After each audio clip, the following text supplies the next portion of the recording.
temps de réclamer nos droits, mais il est temps de passer maintenant à l'action.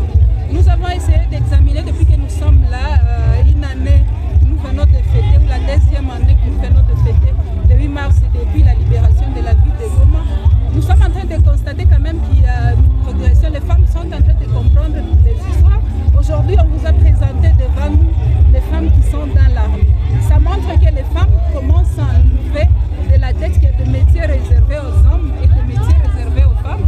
Aujourd'hui, les femmes s'adonnent à tout ce qui est métier jadis réservé aux hommes et elles commencent à braver la peur, faire quelque chose d'important pour réclamer et non exiger maintenant. Ne pas dire que la femme rurale se sous-estime.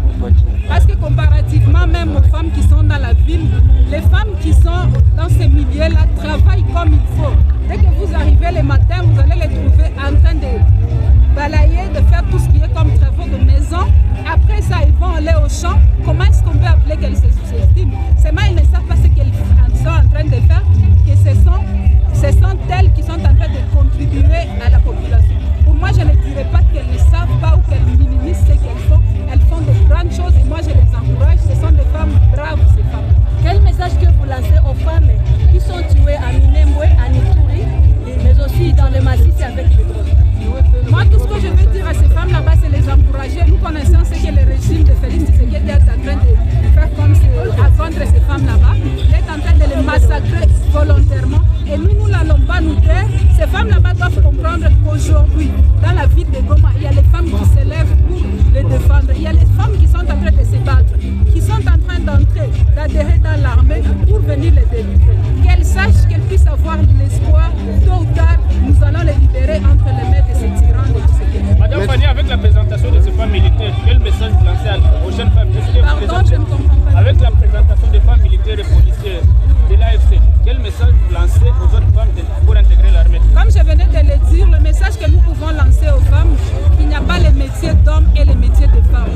Intégrons l'armée. Partout où les hommes sont, que nous puissions y être.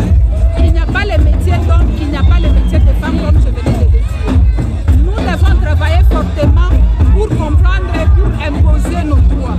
Et donc, j'appelle les femmes de la province de Nord Kivu, de la province de Sud Kivu, même dans l'espace encore non libéré ou occupé par Tshisekedi, qu'elles puissent intégrer l'armée. Nous avons le droit de défendre notre pays, nous avons le droit de contribuer à la paix de notre pays. Et si nous n'intégrons pas l'armée, ça ne va pas arriver.